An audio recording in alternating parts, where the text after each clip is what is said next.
I don't really need a mic because I don't have an inside voice, so that won't be a problem. I'm not sure about Jonathan. Thank you for attending. This is what I understand to be the second biggest attendance of any of the CCIM programs. The first was cannabis, folks, and so that says something about you. I'm not sure what it says about you, but you know, maybe cannabis can kind of pair up with opportunity zones. We'll see about that. You know, you've got the skeptical CPA kind of rolling his eyes and shaking his head, maybe. So Jonathan and I started talking about opportunity zones a long time ago. He's been out speaking. This is so brand new and so tax-laden that I am going to defer all hard questions to Jonathan for this program. But we're going to give you an introduction. How many in here have heard of opportunity zones besides just this, the heading on the? How many people in here know everything about them? Come on, Vanessa, I think you do. Come on, Jonathan. I rose my hand. Well, they're very new. Proposed regs just came out a couple of weeks ago, and so we are piecing together the law and the regulations to match up what is a very, very exciting new area. And Jonathan and I have our initials at the bottom of the slide, but it's so tiny we're not going to be able to see it very well. So Aldrich is a firm that does tons of real estate tax. The leading counsel in a changing world, that's Dunn Carney. We do at Dunn Carney, I think I've said before, have the largest real estate practice group of any firm in the city. Although we're not the largest firm in the city, we have the most real estate lawyers. So what is a qualified opportunity zone? It was created with the Tax Cut Act early in 2018. It is identified as low-income communities, and zones are throughout the 50 states. Now, it's interesting to know that many areas of downtown Portland and close in the east side are opportunity zones, so they're qualified as low-income communities. So opportunity zones are an economic development tool. They're designed to spur economic development and job creation in distressed communities. And the communities were identified because of the average wages in the particular community.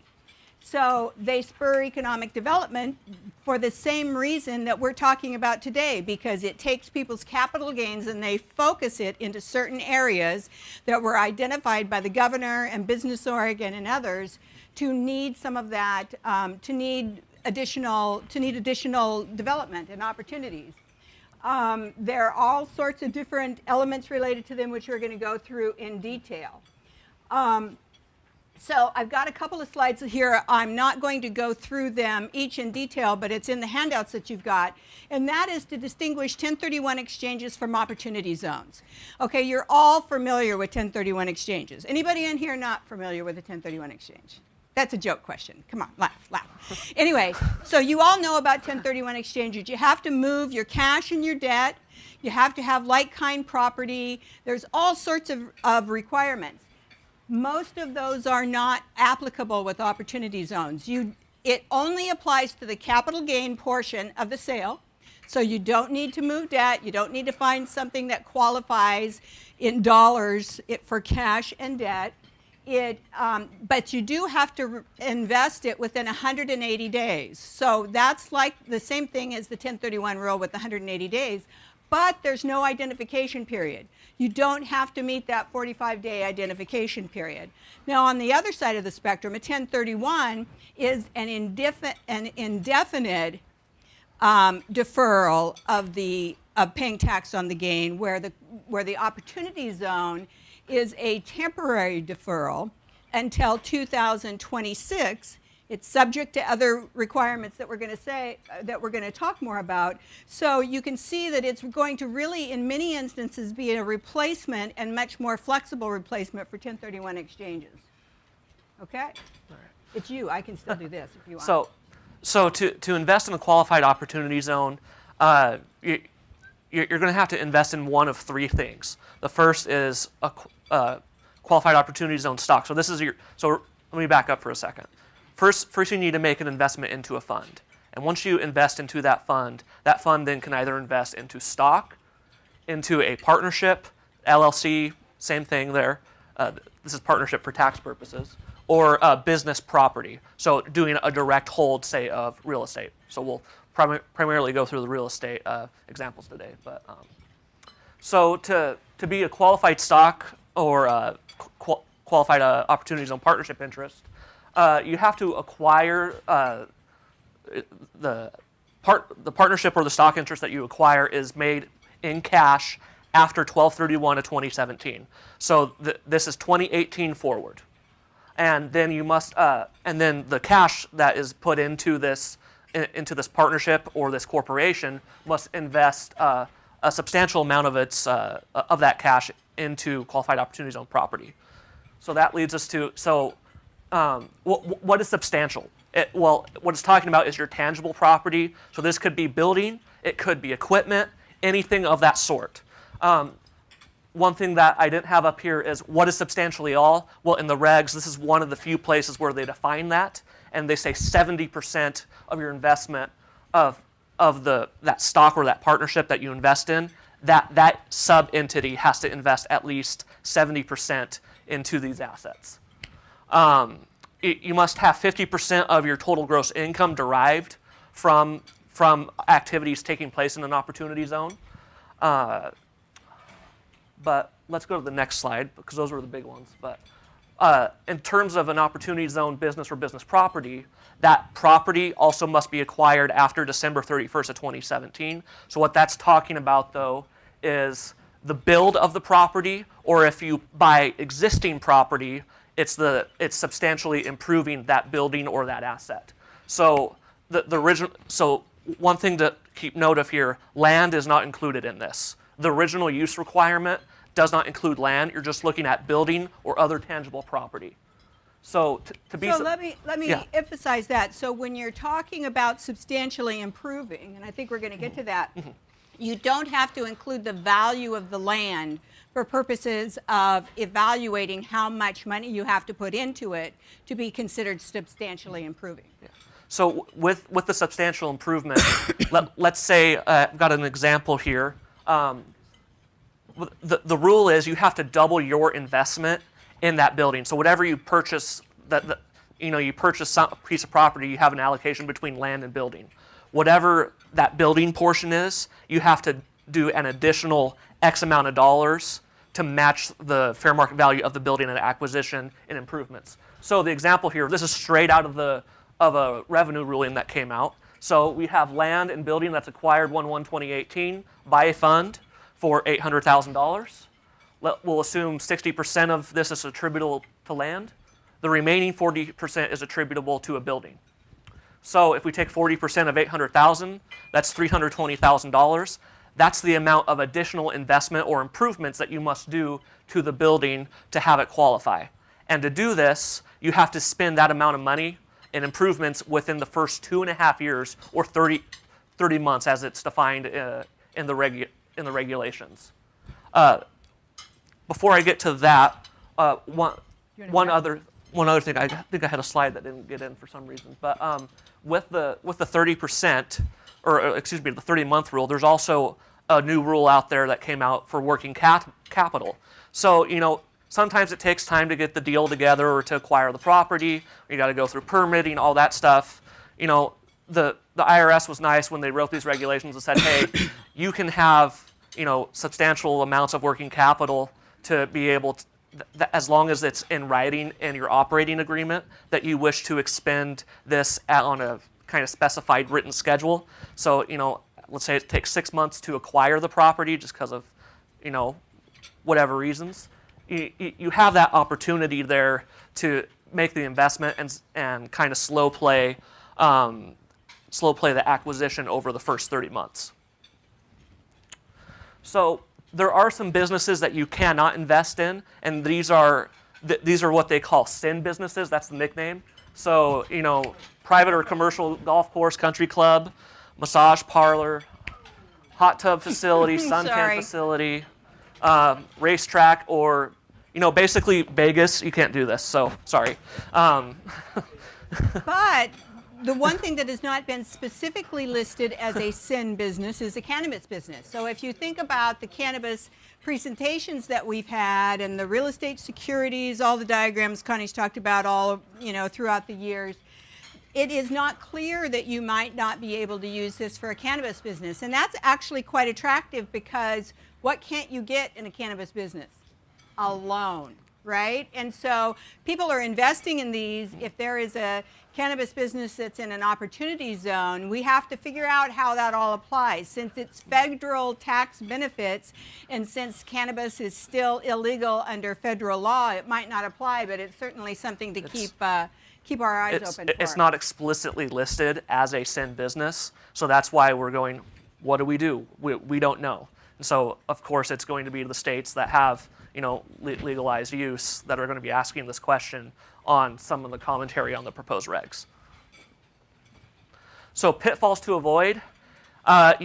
You cannot have a related party sale and move into one of these qualified opportunity zone funds. So what that means is I can't sell to my sister and generate a gain, so it's still in the family, or I can't sell it to a related business or corporation that I own. You can't manufacture a gain. So don't do that. If you do, I'm sorry. You do not get your tax-free money, so we'll deal with that later. The other thing, though, is you cannot have any other election on this property to have it qualify. So if you 1031'd into a piece of property that you then intend to put into a fund, it's not going to work.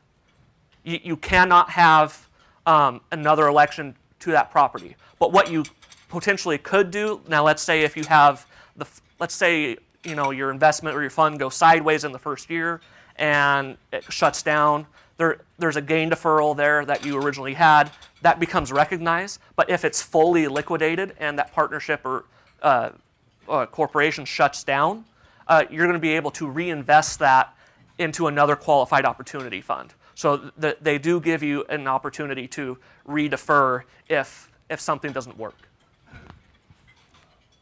Okay, so let's talk about how this works. How many people, you guys are going to laugh, how many people in this room have ever heard of Lake in the Woods? Everyone that regularly comes to these meetings has heard of Lake in the Woods. It's one of Dad and Patty's projects, and I want to show you this project and how you can put and use an opportunity zone to breathe some life back into this project, right? Because right now it's a great project. They've developed lots. They haven't been able to build houses because they don't have the money. So how do we use that property that you know about and move it forward with a opportunity zone? Okay, first of all, it is in an opportunity zone. So that's the first thing we need to do to qualify. The owners have a $2.3 million basis. And so I'm going to set up a stack of entities, right? Because that's what I do. You guys that have heard me teach, I always use stacks of entities. So we're going to create an entity that is an opportunity fund. And we're going to put this property in it. So here's a little something about the property. That's the lake, and we've got different drawings, and that's a site plan. But what we can do is create an opportunity. Let's see if I can use the pointer. Okay, so we're going to create this opportunity fund right here. Fred's down here. He owns the property. He's going to have the basis. He's going to contribute the property to this new opportunity fund in exchange for, what did I say, Class A membership interests. He's got a lender down here, so we're going to use money from the fund to pay off the lender. So that will reduce his dollar amount that he contributes. We're going to have sponsor, and that sponsor is going to be somebody else and Patty. Why is it not going to be Fred and Patty? Huh? No. It's because Connie is a conservative lawyer, and at 90 years old, she's not going to let Fred do a securities offering anymore. And so that's why we're going to get some third party to do this, and they are going to, Patty and this other person are going to contribute efforts in exchange for Class C interests, right? Okay, we're going to get investors that need to shelter their gains. They're going to put the money in, and the results are there's going to be priority returns.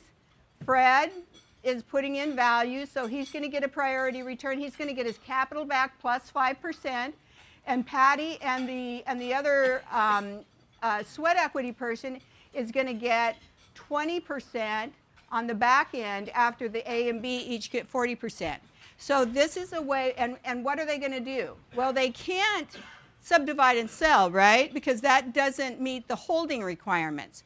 So they're going to, they've got to improve the property, so they're going to build rental homes. Rental homes in that area are probably going to be more successful than selling lots because it's still a depressed area. So they're going to build whoops. Sorry about that. They're going to build rental homes to hold for at least 10 years. They're going to, the investors will receive the benefits, but the Rathbone side, Fred, is not going to get any tax benefit. Why? He's not putting gains in, right? Everybody else that's putting money in are putting their gains in. Fred's putting property in, so that's not gains. So this is a really interesting way to think about the properties that you have that may be stalemated, maybe not, but how to superimpose this new product over the top of it to make it move forward again. So where are the qualified opportunity zones? Well, they're all over the nation and including some other territories. But here we got a map of Oregon. All the blue area there is going to be qualified opportunity zone areas. So right up here is Portland. Yeah. For example, Sherman County, the entire county is an opportunity zone. So you might laugh at that, but actually that's a huge deal for farmers. And that's something, well, I'll bypass on that, but that actually could be a huge benefit if you want to do some ag work. So Washington here, is that green or yellow? I'm colorblind, I'm sorry. Whatever that color is. Those are zones. Chartreuse. So chartreuse, thank you. But this is probably one of my favorite opportunity zones. How in the world did the west side of Portland get on this? Well, we laugh at it, but really, there's a low income problem there of the people that actually live in that area. And so it's based upon your census tract and whether or not you have if you can qualify for low income housing. Here you have the PDX and then the Vancouver waterfront. Both of those areas are an opportunity zone. And then if we go down into the valley a little bit, at the very top is Wilsonville, and going down is Albany. So downtown Salem, I live in Salem, so I'm a little partial to it, but downtown Salem is a huge, huge opportunity zone because there's so much availability there now that Portland's kind of capping out in a way in their prices. There's a lot of more affordable opportunities down there. So now, if you're an investor, let's talk about what you can get. Okay, you're going to get the gain deferral, you're going to get a stepped up in basis, and you're going to get gain exclusion. So let's go through the details of that. So up to 100% of your gains are eligible for deferral, and this is deferral on payment of taxes until 2026 when the tax comes due. You can only use capital gains, long or short term. You can't use ordinary income. You've got the 180-day reinvestment requirement, and the deferral period ends on December 31, 2026, or when the property is sold. It's the earlier of those dates. The earlier, yes. Okay. So gain realized from the same is deferred when some or all of it is deployed into the opportunity fund. Now that doesn't mean used. That means if you put the money into the fund, then you have qualified, and then the person managing the fund or the sponsor has to deploy those funds within 30 months. So there's a lot of time there. It's done based on an election, and no gains can be deferred after December 31, 2026. And with that deferral, so if the gain is actually generated on December 31 of 2026, you still have 180 days from that point in time to make your actual investment into the fund. So you can actually have an investment done in 2027. Assume if you're late to the game or you have another project that generates some gains. So this is going to be around for a few years. So with gain deferral, basically, go ahead.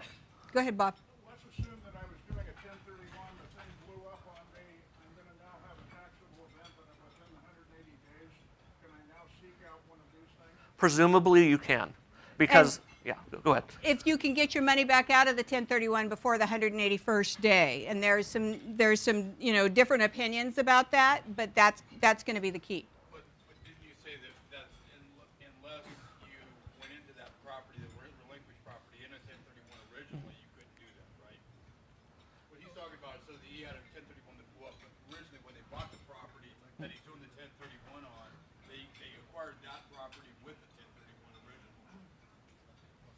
It doesn't matter if you acquired the property that you got the gain on from a 1031 exchange.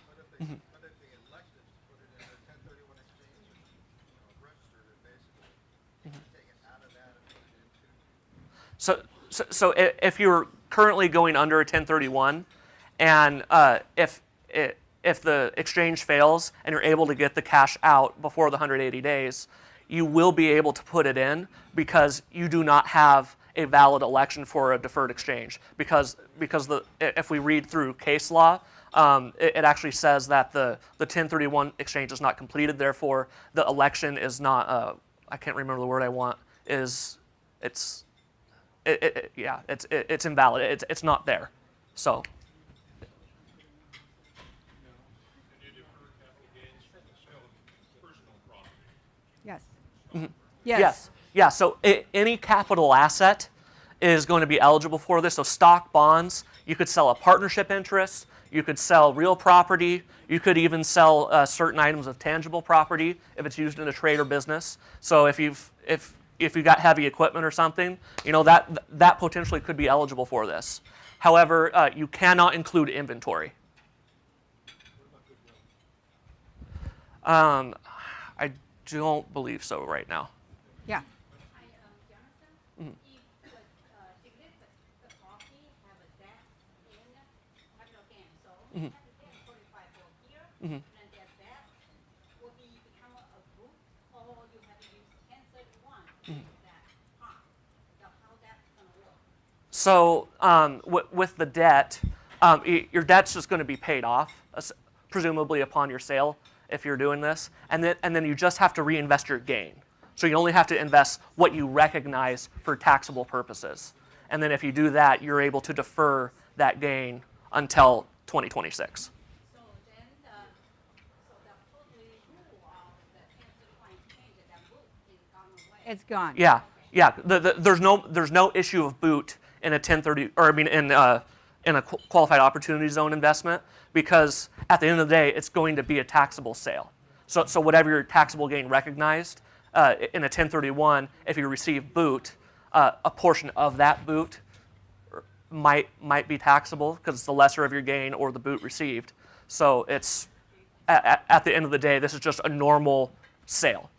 And guys, we've got a ton of slides to go through, so let's go ahead and move through, and let's take questions at the end. And I know Jonathan and I are happy to stay around if we run out of time. So the next incentive is the step up, the permanent reduction of deferred gain. If you hold the asset for 5 years, you get a stepped up basis of 10%. If you hold the asset for 7 years, you get a stepped up basis of another 5 for 15%. And so even if you have to pay in 2026, you only have to pay on 85% of the gain. And let's see, yeah, that's all of that one. And so one of the keys to note here, this is a basis step up in your gain, not in your investment. So your deferred gain, let's say you have $1 million of deferral that you do, you're going to get a 10% basis step up, or $100,000 that you're going to be able to permanently reduce your gain that you're deferring. Same thing with the 7 year, it's a 5% step up, so in total you can get a 15%. The requirement though is you must hold these prior to the gain recognition event that comes on December 31st, 2026. So you have to invest for the 7 year to get that 5% step up by the end of 2019, the 5 year at the end of 2021. And then the last incentive is, and this is kind of the best because this is all improved property, right? So if you hold the investment for 10 years, the entire amount of the appreciated gain. So every gain from the development of the property and from appreciation of the property is eliminated. It's not deferred. You never have to pay tax on that gain. And that's, from my perspective, one of the very best pieces of this. So yeah, once you hold the investment after 10 years, the appreciation on your investment is tax-free. So one thing to note here, that date, 2026, that's going to come before you can reach this 10-year holding period. So you will pay tax on your deferred gain, but your appreciation, so what you rolled it into, will come to you tax-free. That's a big deal, yeah. That's a big deal.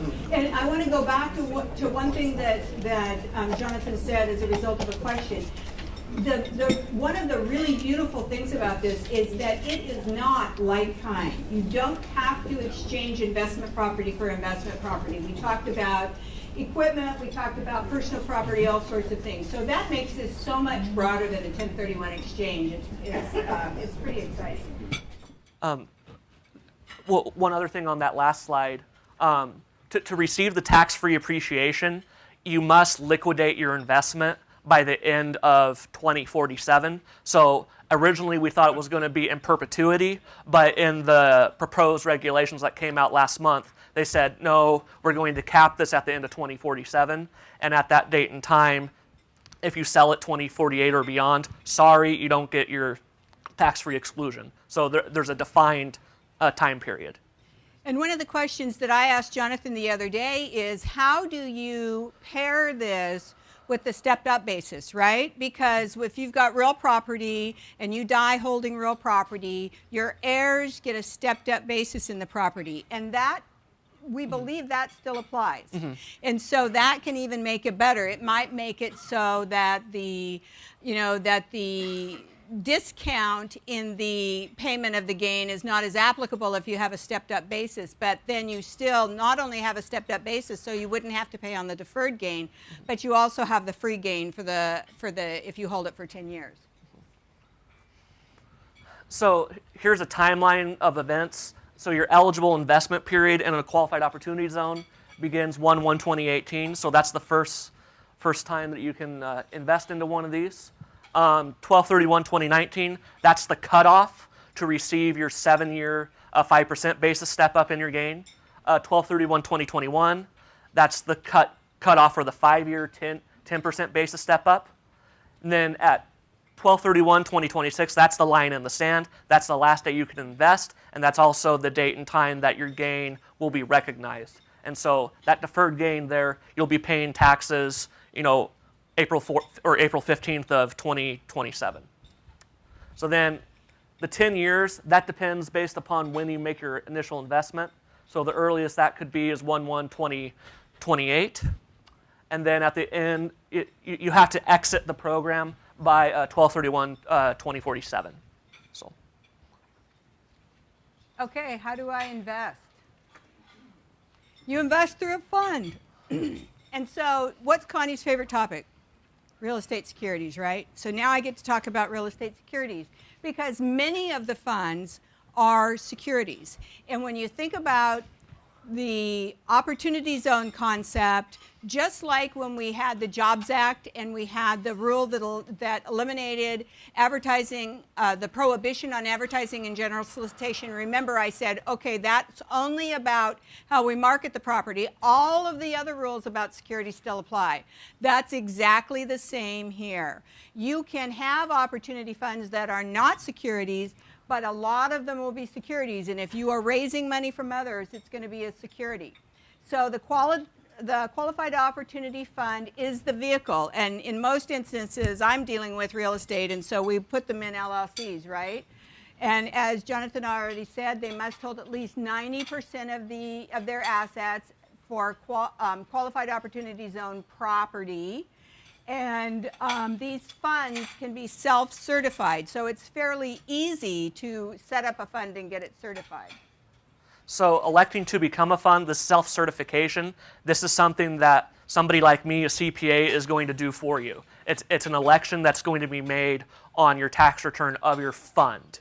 And then also there's going to be an adjustment that you do on your individual return or on a partnership, because any entity is eligible to invest in deferred gain on this. So there's a new IRS form. Right now it's just in draft form, but there's going to be a box that we check, and then there's going to be a reconciliation that shows I'm maintaining at least 90% of my assets inside of qualified property. If you fail the 90% test, you're going to incur penalties. So these are, I forget exactly what the penalty is, but it's based upon like a underpayment penalty or I don't. the rate's going to be disclosed every year of what that is because it's going to change every year. But anyway, Connie. Okay, so is it a security or is it not a security? How are we going to decide that? It's going to be our favorite investment contract test. And how many of the regulars here can tell me what the investment contract is? Come on, Kevin, raise your hand, please, please. I've taught you this hundreds of times. It's an investment of money into a common enterprise with an expectation of profits based solely or primarily on the efforts of others, right? Yes. Did I get that right? Thank you, Craig. Thank you. He listened. All right, so we talk about this all the time. So if we are setting up a fund and we've got 100 investors that are putting money in and we're going to build a building, they are relying on the sponsor for their profits, right? Okay. We can do this with one LLC and two parties. It has to be two parties because it's got to be a partnership. But you can do it as simply as this. Okay, this is a qualified opportunity fund that is not a security. My favorite guy, Joe Blow, he's got some property that he's going to sell and he's got some gain. Okay, so Joe is going to create, or Connie is going to create for Joe, his own qualified opportunity fund, all right? Has to be a partnership, so the members are going to be Joe and his wife. It's going to be a member-managed LLC, because remember Connie says manager-managed LLCs are almost always securities, right? So it's going to be a member-managed LLC. They're going to invest in a property that's in a zone, and they're probably going to get a loan for improvements. You don't have to. You can have an all-cash deal, or you can have an equity deal with the cash that you're putting in and a loan. And so what makes this not a security is that the profits are going to be based on the efforts of Joe and his wife, who are all members. So this is like most member-managed LLCs that I talked to you about, where it's not a security, right? These guys, whether it's Joe and his wife, or whether it's Gil and Kim, they're going to be members, and they're both going to be operating and building and making the improvement. So it's their own efforts. It's that efforts of others. That's the key. Okay, and you know I love diagrams, so here comes one that I really love. Here you go. Here is a complicated one that is a security, all right? And you've seen similar diagrams to this in some of my other presentations. Okay, so this is our fund, right? We've got investors that are going to put in $330 million worth of property. We've got a property down here that we're going to invest in. We've got a sponsor over here. That's ABC LLC. They have members. This could be a new entity, or it could be one that's been existing for a long time. So these are the people that are going to do the efforts. This is the fund. This is the property in the opportunity zone. So these guys up here, they're going to put in a bunch of money, and they're going to get Class B membership interest. The sponsor is going to put in efforts, and they're going to get a Class A membership interest. The sponsor is going to have all the responsibilities to do everything. The sponsor is going to be down here. They're going to be the asset manager. They're going to have a development agreement. They're going to be the property manager. It's this group's responsibility to make the money. And so that is efforts of others. So they're going to go ahead and invest in this property, and then later they're going to have a bunch of money, so they're going to invest in this property. They can get loans for either of these properties, or they can have all cash from the investors. Either way, but it is a security, and so you have to comply with all of the regular securities laws. You have to do disclosure. You have to fit for an exemption from registration, right?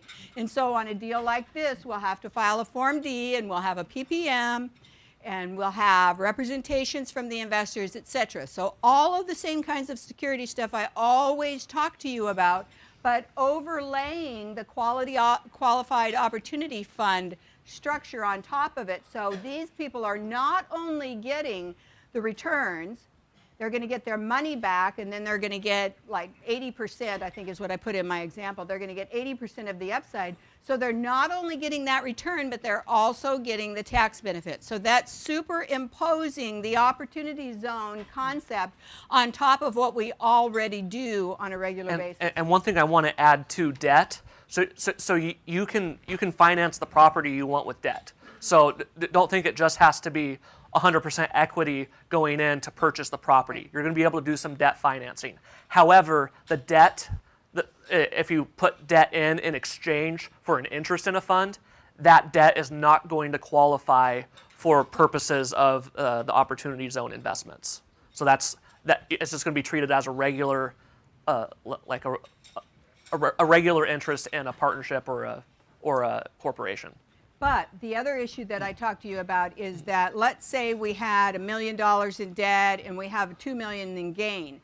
The owners still and $1 million of that is appreciation gain. The owners still get to take the full amount of the appreciation gain if the funds are there. Yes. Okay, so this is like, I live for this stuff, you guys. You know, I'm a little geeky in that way. But this is how so many of those funds are going to be put together. But remember, it does not have to be complicated like this. It can be an individual fund for an individual property with an individual person, so long as they can bring someone else in to be their partner. So okay, now we've got examples. Now we got to do math. I'm out of this piece. So I've got two examples here to kind of give you an illustration of the benefits of the opportunity zone. So I got a couple facts here. This person sold capital gains 1/1/2018 for $1 million gain. They reinvested that $1 million gain on the same day, and then at the end of the 10-year holding period, the property is now going to be worth $3 million, and we'll assume that all other relevant requirements to be qualified are going to be met. So we have our initial investment here. Day one, that $1 million gain, it would either otherwise have about a $238,000 tax implication on it. This is just looking at federal. State, I'm not going into, but basis in you pay no tax because you defer it, and then your initial basis in your fund is going to be zero. Now, where that might cause an issue is if you have no debt allocated to you, or you're not at risk for the debt. If there's any operational losses, those losses might be suspended to you. But you're willing to take that because you're investing long term, looking at a 10-year gain exclusion. So let's say 1/1/2023, I meet my 5-year holding period. I'm going to get a 10% basis step up in my gain. So 10% of 1 million, 100,000. That's going to reduce my taxable gain by 100,000 to 900,000.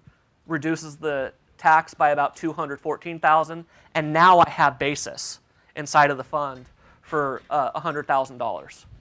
Same thing, 7-year reduces 50, and then at the end of the deferral period, we're going to have a $850,000 gain. So if you hold this the whole way through, you're going to pay 85 cents on the dollar in capital gains.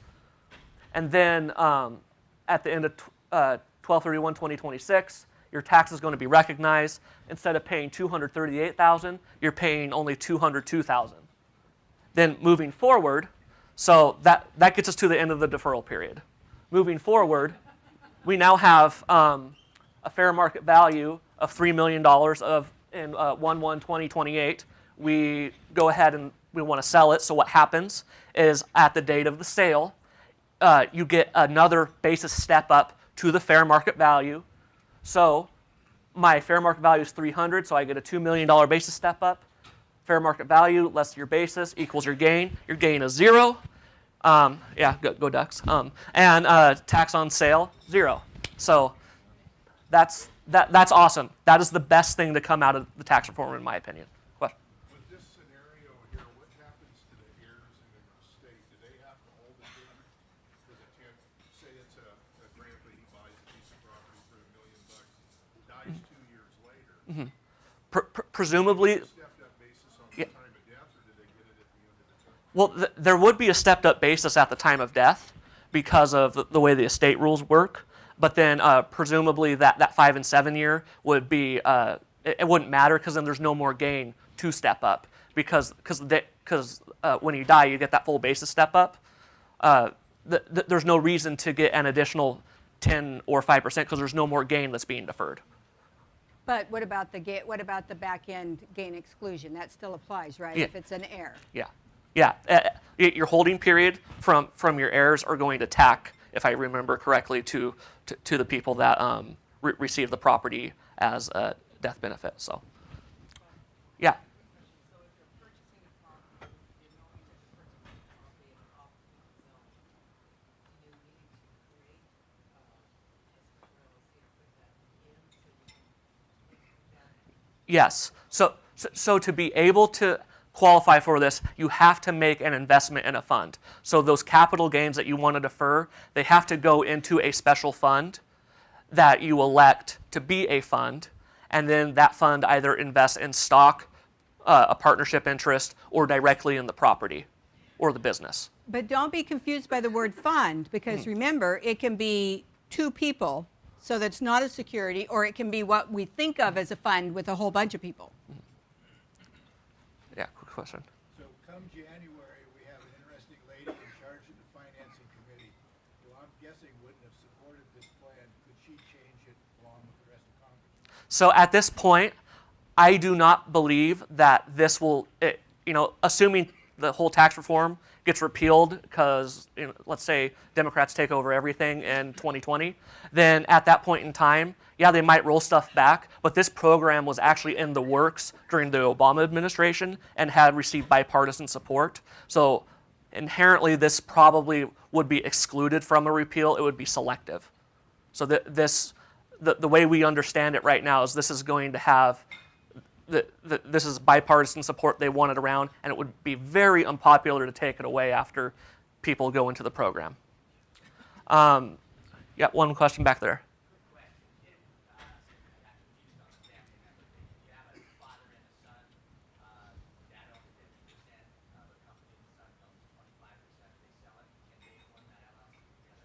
Yeah, they could. So, but last example here, just to keep moving.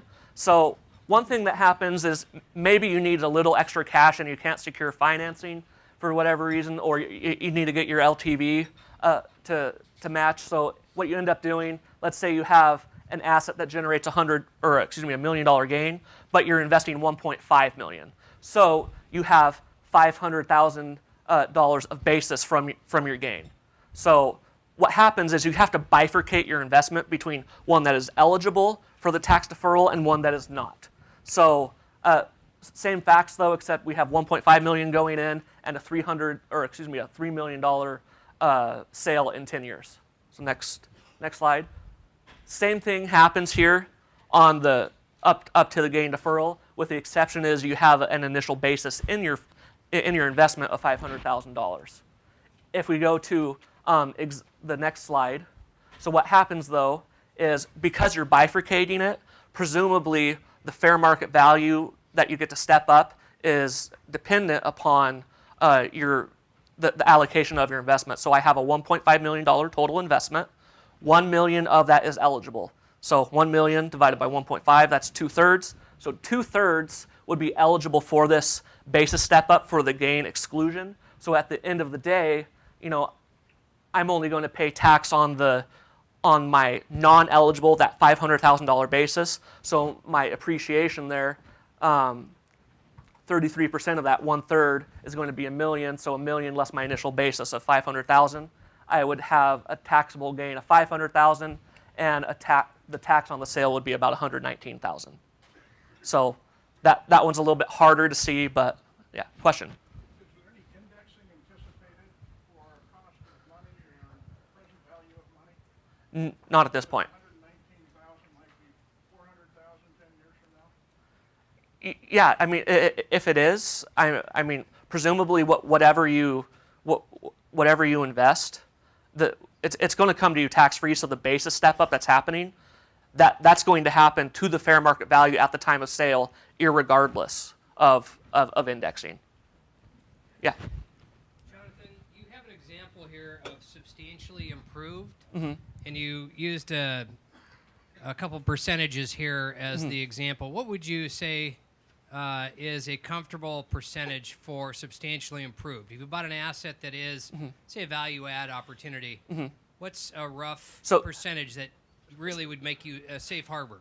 So you have to double your investment in the property that you're improving. So that's the building asset. So if it's land, land is excluded. You do not need to improve the land. You just need to improve the building by, if I bought the building and the allocable portion to the building was, say, $500,000, I'd have to make an additional $500,000 of improvements. And you would use the tax statement, the RMV, for your proof? Presumably, yes, Okay. Unless that was really inaccurate. Because if there's a gross inaccuracy, you can come in and have somebody do a qualified appraisal and run with that.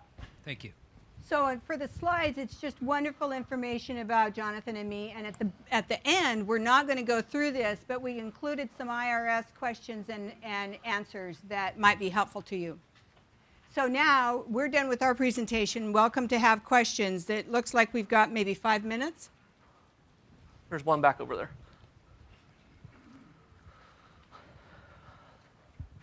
I just wanted to make sure I understood the percentages. It was my understanding that the fund had 6 months to invest investor proceeds in a project. No, so the fund has a 30-month working capital window to deploy those funds. Oh, I thought sorry, but I thought the working capital requirement was for the asset that gets invested in, not for the fund itself. That the 90% gets measured on a 6-month basis? No, so to claw back there a little bit, you have 6 months, so 180 days, to invest your gain into the fund. Correct. And then from there, you have 30 months to deploy that capital into the asset or investment that you're acquiring. And so, and one of the keys is it must be in writing in your operating agreement. So whatever Connie draws up in the LLC agreement, it's going to say, I'm going to deploy this within X amount of days. And it doesn't necessarily need to identify the exact property, but it needs to identify something relative to what you're going to invest into. Okay, the reason I asked is because the 6-month measuring period, my understanding was that the new regulations indicate that if a fund invests within 6 months into, say, a development, the developer has 30 months to deploy that money that went into the project. But the fund had to invest in the project within the 6-month period. Yeah, there is some vagueness in there that we're still working through, but right. I know what you're talking about there. So.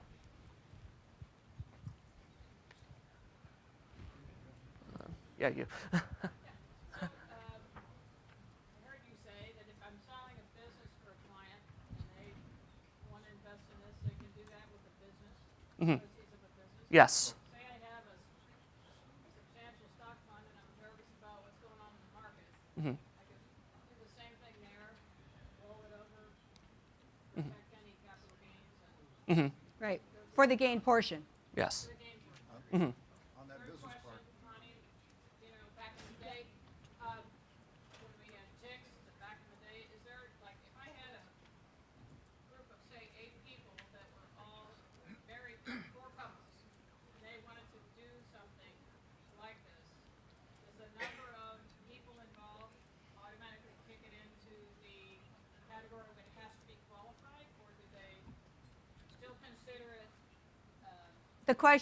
I think the question that you're asking is, if we've got 8 people that are going to be working on this together, does that automatically make it a security? Right. No, what makes it a security is if any of the people are expecting to make their profit based on the efforts of others. So if you have these 8 people in a member-managed LLC and they all have authority to bind the company and they're all going to be actively working, then it's not a security. The more people you add, the more likely that you will cross that line and need to do some securities compliance. And always, whenever you're doing anything like this, remember, I always say only work with accredited investors, right? Okay. Hi, Connie. So continue on Mary's question. So if the couple want to do that, so they can appoint their daughter, say, adult daughter, as to qualify for that, right? The security qualification. So not couple. I mean, husband and wife can't manage the LLC. You have to find a third party. They appoint the daughter.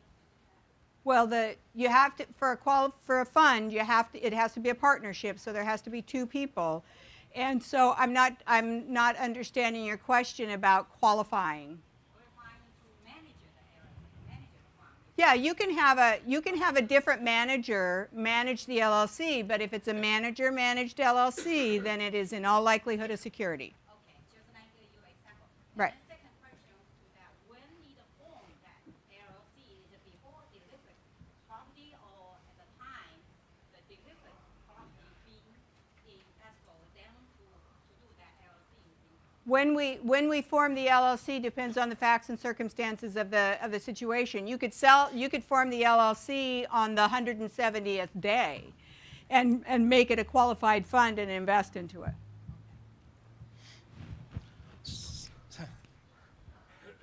Back there. Okay. So if I go to Sherman County and buy a piece of farm ground with no improvements on it, is there still a limitation, or am I still forced to improve that somehow? Yes.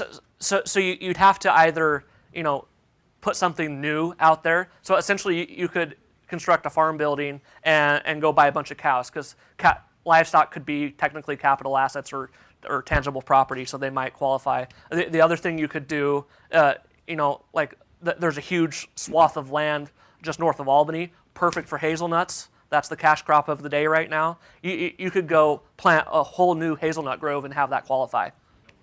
But what would be the minimum? I mean, if I just put in an outhouse, is that enough? I would question whether or not you're if that meets the congressional intent, but right now there's no clear guidance on that, honestly. Yes. Well, we're getting to close to 1:30. Bob? I assume that I have a $3 million sale, of which $1 million is gain and $2 million is non-gain, my own base. I only have to invest the $1 million in the qualified fund. Right. The other $2 million comes back in any form. I do anything that I want with it. And you can go buy your Ferrari and drive away and There you have go. fun. Okay, thank Yeah. you. Did everybody hear that? That was a very important question to understand. If it was cash versus debt, I think the intent of this is to really reallocate assets, is it not? Yeah. Into real estate. Yeah. Where you couldn't do it before. Well, into any Without paying property tax. that you improve. It Yeah, doesn't without have to paying be tax. real You estate. get the deferred capital gains from a lot of different assets. So I'm sure everybody here is probably asking the same question, why the hell am I here? Because this is so easy. I already knew most of this.